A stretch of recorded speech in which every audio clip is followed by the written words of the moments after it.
एक लड़के के अंदर इतनी सारी सोच और ऐसी चीज़ें, ऐसी प्लानिंग, ऐसी साजिश, सोच के परे की चीज़ है। वो भी वो लड़का जिसने अभी हाल में 12th का एग्ज़ाम दिया, 90% मार्क्स के साथ पास हुआ, और वो 2 अलग अलग शहरों में 9 घंटे के अंदर 2 क्राइम करता है।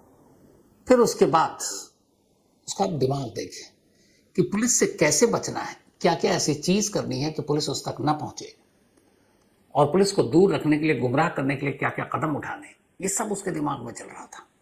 खुद पुलिस हैरान है, क्योंकि उसका पिछला कोई रिकॉर्ड नहीं है राहुल का। आईआरएस अफसर की 22 साल की बेटी के साथ जो रेप हुआ और जो मर्डर हुआ 22 अप्रैल को दिल्ली के अमर कॉलोनी में, मैं उसी के आरोपी राहुल की बात कर रहा हूं। उसका कोई क्रिमिनल बैकग्राउंड नहीं, 21 अप्रैल की रात से पहले और 22 अप्रैल की सुबह तक। लेकिन उसके बावजूद जो कुछ उसने सोचा, उसकी सोच बताती है कि वो एक क्रिमिनल माइंड का लड़का था। पुलिस को उलझाने के लिए क्या क्या करना है, पुलिस से बचने के लिए कैसे कहां जाना है, किसको कांटेक्ट करना है, किस जरिए से कांटेक्ट करना है। क्राइम करने के बाद सबसे पहले राहुल कहां गया, किससे फोन पे बात की, फोन पे क्या कहा, और जब पुलिस को 4 दिन की उसकी कस्टडी मिली तो पुलिस ने जब उससे पूछताछ की तो उसने क्या जवाब दिया, ये पूरी कहानी आपके सामने है। 22 अप्रैल की सुबह तक की कहानी तो आपको पता है, कल भी सुनाई थी। 7:22 पर राहुल आईआरएस अफसर के घर से बाहर निकलता है। सीसीटीवी कैमरे इसके गवाह हैं। ये जो तस्वीर है, ये 7:22 पर राहुल के आईआरएस अफसर के घर से बाहर निकलते हुए की। पीली शर्ट है, सफेद पैंट है, स्लीपर है, और पीठ पर एक पिट्ठू बैग है। अब यहां से इस घर से मेन गेट की दूरी पैदल चलने में कम से कम 5 मिनट लग जाता है, जो सबसे मेन गेट है इस कॉलोनी का। राहुल यहां से निकलने के बाद मेन गेट पर पहुंचता है। मेन गेट पर जाने के बाद वो थोड़ा आगे पैदल और चलता है, क्योंकि उसे डर था कि अब तक कहीं इंसिडेंट की खबर पता ना चल जाए और लोग उसके पीछे आए। तो बहुत तेज कदमों से उसके बाद आगे आगे चलता है। फिर सड़क किनारे एक टैक्सी को हाथ देता है। टैक्सी रुकती है, वो उसमें बैठता है और कहता है कि पालम रेलवे स्टेशन ले चलो। और वो टैक्सी से बैठकर पालम रेलवे स्टेशन पहुंचता है। अब तक वक्त करीब अभी 8 बजे के आसपास का होगा। उसका इरादा ये था कि पालम रेलवे स्टेशन से वो कोई ऐसी लोकल पकड़ेगा ट्रेन जो राजस्थान की तरफ जाती है। हालांकि उसे अपने घर अलवर के राजगढ़ नहीं जाना था, लेकिन राजस्थान के और भी अलग अलग इलाकों में उसके बहुत सारे जानकार, दोस्त, रिलेटिव रहते थे, और उसे पता था कि यहाँ दिल्ली में उसने इस क्राइम को अंजाम दिया है। दिल्ली पुलिस सीसीटीवी के जरिए उस तक पहुँचने की कोशिश करेगी, तो इसलिए वो दिल्ली से दूरी बनाकर रखना चाहता था। लेकिन जब वो पालम रेलवे स्टेशन पहुंचता और पता करता है कि कोई ट्रेन इस वक्त जो राजस्थान की तरफ जा रही है, तो पता चलता है कि अभी तो नहीं है, 1.5 घंटे के बाद है। अब चूंकि वो एक कातिल एक ज़बरदस्ती करके आया है, मन में खौफ भी है कि कहीं पुलिस यहाँ तक ना आ जाए, तो इसलिए वो एक जगह पर ज़्यादा देर तक रुकना नहीं चाहता था। 1.5 घंटे तक ट्रेन का इंतज़ार एक प्लेटफॉर्म पर करना रिस्की था। राहुल अपना फैसला बदलता है, पालम रेलवे स्टेशन से बाहर निकलता है। इसके बाद वो एक दूसरी टैक्सी करता है और फिर सीधे वहां से द्वारका सेक्टर 9 पहुंचता है। द्वारका सेक्टर 9 इसलिए कि इससे पहले राहुल का एक जानने वाला था जो द्वारका सेक्टर 9 में काम कर चुका था और उसे आसपास के लोकेशन का भी पता था। वो द्वारका सेक्टर 9 जाता है, उसी कपड़े में, पिट्ठू बैग अब भी उसके पीठ पर है, और फिर द्वारका सेक्टर 9 में जाने के बाद एक कैसल मेरिडियन होटल है। ये जो आप तस्वीर देख रहे हैं, ये उसी होटल की तस्वीर है, कैसल मेरिडियन होटल। ये वहाँ काउंटर पर जाता है और एक रूम बुक करता है, रूम नंबर 201।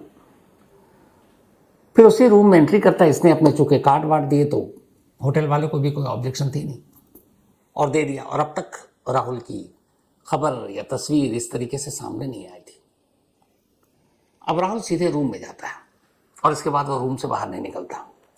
जब उसने चेक इन किया कैसल मेरिडियन में, द्वारका सेक्टर 9 में, जो कि कैलाश कॉलोनी जहां उसने क्राइम किया था उससे करीब 15 किलोमीटर की दूरी पर है और एयरपोर्ट के करीब है, और वहां से फिर गुरुग्राम और फिर राजस्थान का रास्ता भी जाता है, मुंबई दिल्ली एक्सप्रेसवे के जरिए। लेकिन वो किसी तरह से वक्त खरीदना चाहता था ताकि छुपे और फिर आराम से निकले। अब वो 201 रूम के अंदर है, 9:30 बजे। अंदर जाने के बाद वो जो पहला काम करता है वो फ़ोन निकालता है वो फ़ोन उसका अपना नहीं है, वो गिर भी ऑलरेडी लूडो की लत के चक्कर में। उस फ़ोन से अब वो उसी होटल के वाईफाई का पासवर्ड पूछता है। जो भी होटल के अंदर आकर रुकते हैं जो गेस्ट, उनको पासवर्ड दे दिया जाता है होटल के अंदर वाईफाई यूज़ करने के लिए। तो होटल का वाईफाई पासवर्ड लेता है, मोबाइल को अपने ऑन करता है और उस वाईफाई से वो पहला कॉल गुरुग्राम में रहने वाले अपने चचेरे भाई, उसके चाचा के बेटे को करता है, जो गुरुग्राम में एक कंपनी में नौकरी करता है। फ़ोन करने के बाद वो उससे पूछता है, ये घबराया हुआ था। उसका कज़न उससे पूछता है, तेरी आवाज़ इतनी घबराहट में क्यों है, तू घबराया हुआ क्यों है? तब वो कहता है अपने भाई से, कज़न से, कि भाई मैंने दिल्ली में एक कांड कर दिया है और शायद मैं मरने वाला हूं, पुलिस मुझे कभी भी पकड़ लेगी। लेकिन मैंने जो अलवर के बारे में मेरे ऊपर इल्ज़ाम लग रहा है वो झूठा है, मैंने अलवर में कोई रेप नहीं किया। चूंकि उसके कज़न को ये पता था कि अलवर में उसके खिलाफ मुकदमा दर्ज हो चुका है कि एक रात पहले, वो चाचा का बेटा है तो गांव की सारी खबरें उस तक भी हैं। तब उसने कहा कि अलवर वाली बात झूठ है, लेकिन मैंने दिल्ली में एक कांड कर दिया। क्या किया ये उसने नहीं बताया, और उसने कहा कर दिया है, शायद मैं मर जाऊं और वरना पुलिस तो मुझे पकड़ ही लेगी। इतना बताकर वो फ़ोन काट देता है। अब इसके बाद वो इसी कैसल मेरिडियन होटल के अंदर है। पुलिस अब तक राहुल को सीसीटीवी कैमरे के जरिए पहचान चुकी थी। हालांकि पुलिस इस बात को भी लेकर परेशान थी कि 8 महीने तक इस घर में राहुल ने काम किया। इस दौरान में घर का सारा सामान, रोजमर्रे की ज़रूरत की चीज़ लाने का काम वही करता था और उसे पता था कि इस कॉलोनी में चारों तरफ सीसीटीवी कैमरे लगे। उसे ये भी पता था कि इस घर के सामने भी कैमरे लगे जहां वो कार के पास खड़ा हुआ था। उसे ये भी पता है कि मेन इस कॉलोनी के एंट्री के मेन गेट पर भी कैमरे लगे। तो पुलिस को ये समझ में नहीं आया कि अगर वो इस घर में किसी क्राइम को करने के इरादे से आया था तो उसने अपना चेहरा क्यों नहीं ढका, या तो कैप से या फिर मास्क से, किसी भी चीज़ से। पर फिर पुलिस को लगा कि शायद उसे ये एहसास हो, डर हो कि अगर चेहरा ढक के जाएंगे तो लोगों का ध्यान उसकी तरफ जाएगा।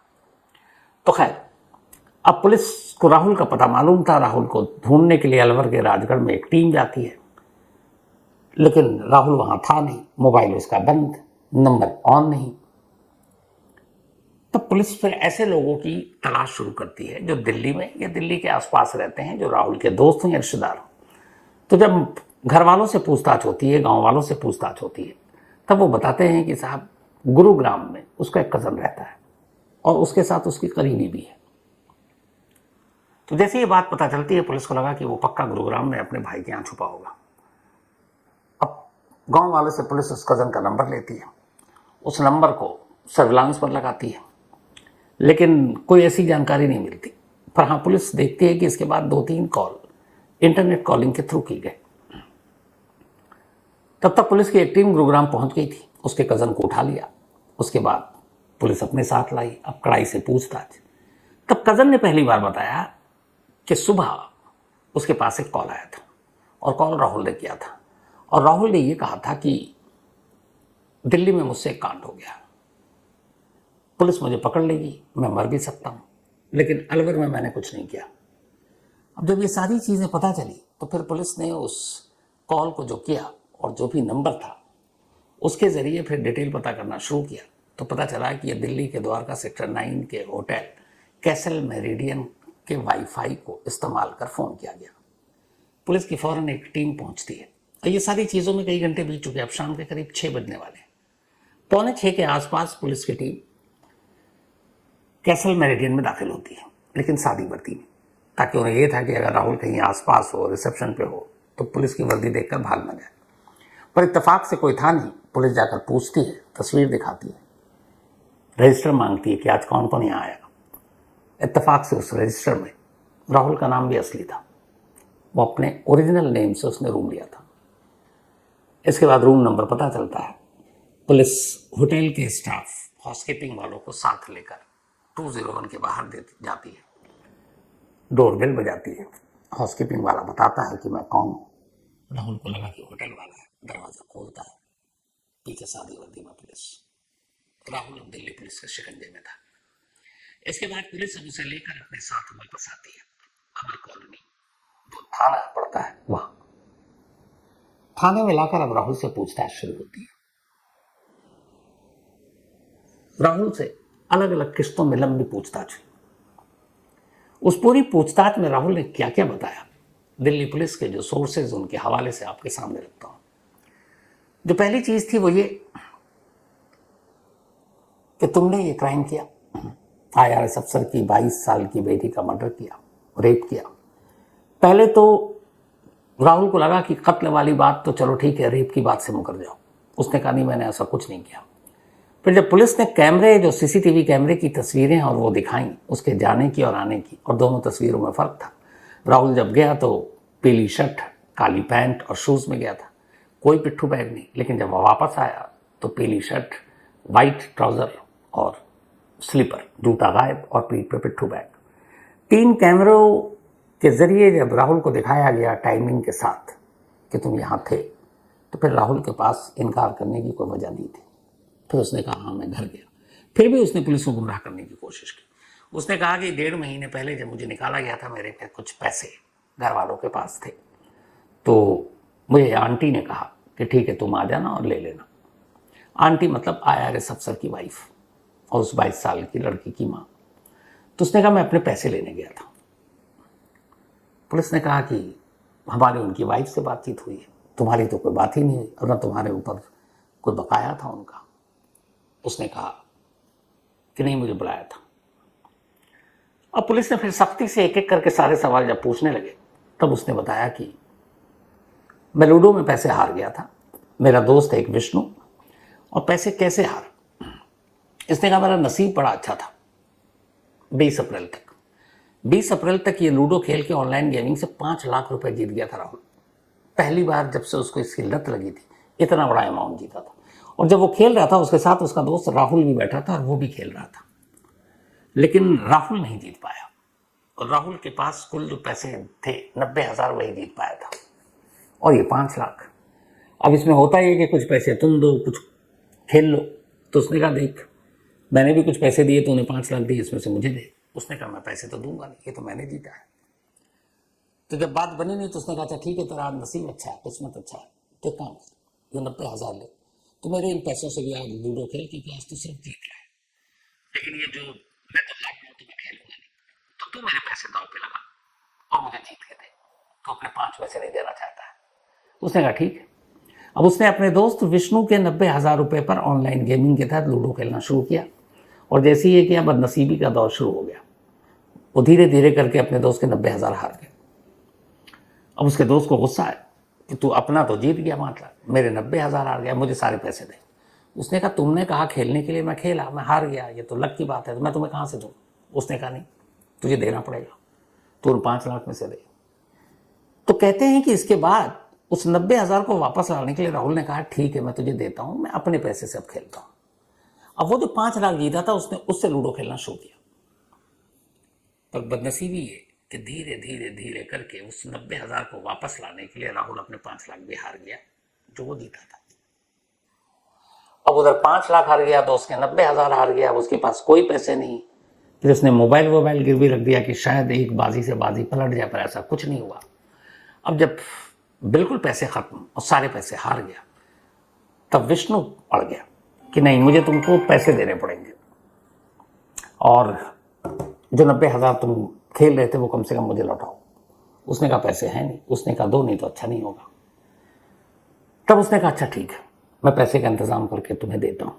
अब तक क्राइम दिल्ली में कहाँ क्या कैसे करना ये राहुल के दिमाग में नहीं है, अभी तक सिर्फ पैसे लौटाने की बात है।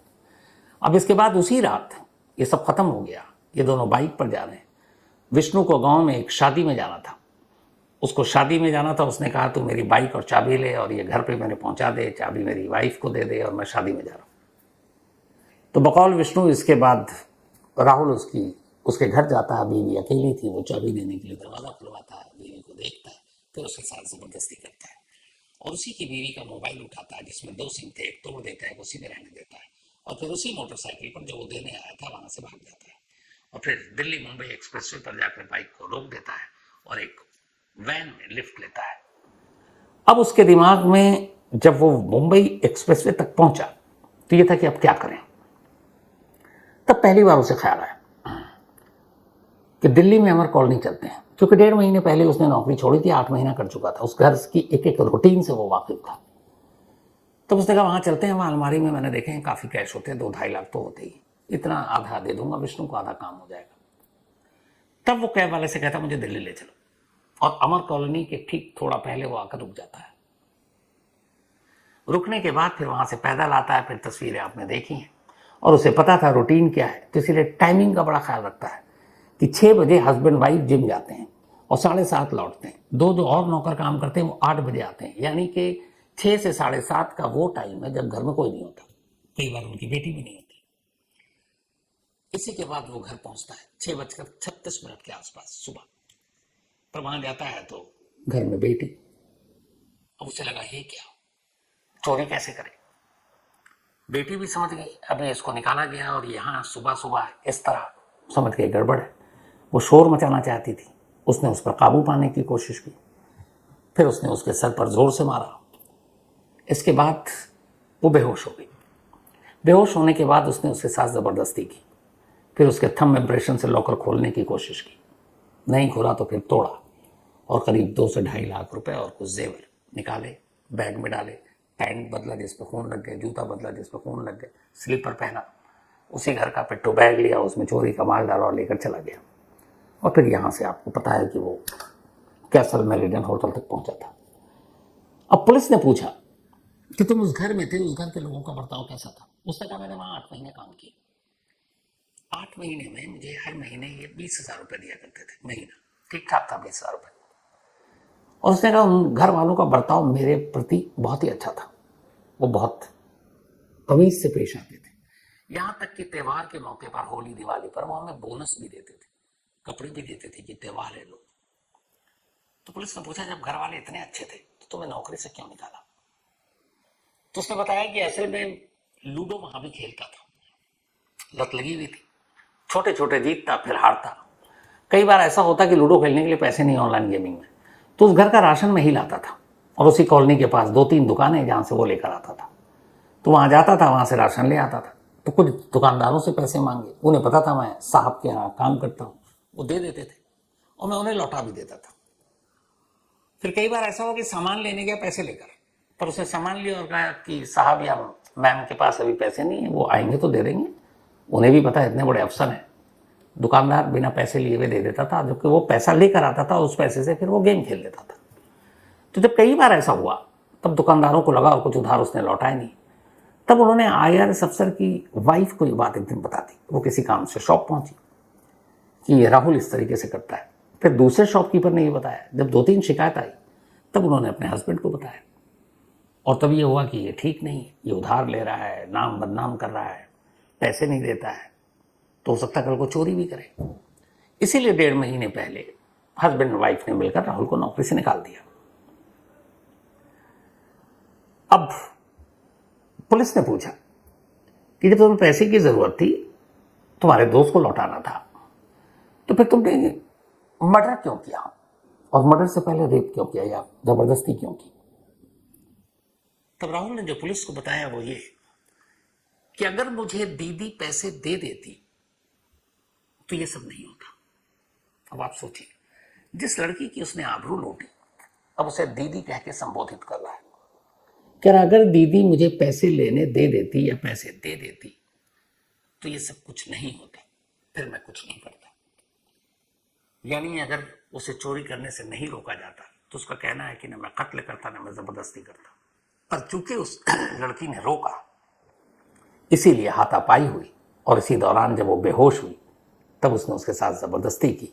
फिर उसे ये डर था कि अब वो चूंकि पहचान चुकी है, उसे घर में आया है, तो वो सबूत छोड़ना नहीं चाहता था, और इसीलिए उस वक्त वहां एक मोबाइल का चार्जिंग वायर पड़ा था जो उसने उसके गले में बेहोशी के आलम में डाला, गला घोंटा, और जब उसे यकीन हो गया कि वो मर गई तब फिर आराम से उसे, अभी भी घड़ी देख रहा था, उसे पता है टाइमिंग, 8 महीने में उसे मालूम था कि कभी भी हस्बैंड वाइफ 7:30 से पहले घर नहीं आते, क्योंकि वो जिम में जाते हैं, दोनों जिम करते हैं, और 1 घंटा जिम, ½ एन आवर बाकी चीज़ों में लगाते हैं। तो उसे सब पता था, और 8 बजे से पहले कभी नौकर नहीं आएंगे बाकी तो तसल्ली से बिना खौफ के कपड़े बदलता है, जूते उतारता है, स्लीपर पहनता है, IRS अफसर का ही पैंट उठाता है अलमारी से, फिर उसमें पैसे और कैश लेता है, वहीं से एक बैग ढूंढता है, उसमें डालता है, और फिर नीचे तसल्ली से आप CCTV कैमरे में जब जाते हुए देखेंगे तब भी वो घबराहट में नहीं है, वो चला जाता है। तो पुलिस पूछताछ में राहुल का कहना था कि अगर दीदी ने मुझे न रोका होता तो ये नहीं होता। लेकिन दिल्ली पुलिस का कहना है कि 9 घंटे के अंदर जो लड़का 2 रेप करे और 1 मर्डर, इसका मतलब है उसकी फितरत है, उसका क्रिमिनल माइंड है ये सारी चीजों को करने की। पोस्टमार्टम रिपोर्ट आ गई। उस रिपोर्ट में कहा गया है कि उस लड़की के जिस्म पर जगह जगह जख्मों के निशान और नोचने खसोटने के निशान है। लेकिन जबरदस्ती करने की जहां तक बात है, पोस्टमार्टम रिपोर्ट से कभी इसका खुलासा नहीं होता।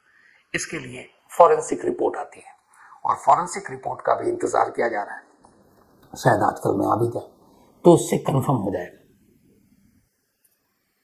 19 साल का लड़का, सोचिए 9 घंटे 2 ऐसी वारदात, और उसके बाद बचने के लिए भी कि कैसे कहाँ जाना है, रेलवे स्टेशन जाना, होटल जाना, फोन कैसे इस्तेमाल करना है, सारी बातें पता है। मतलब क्रिमिनल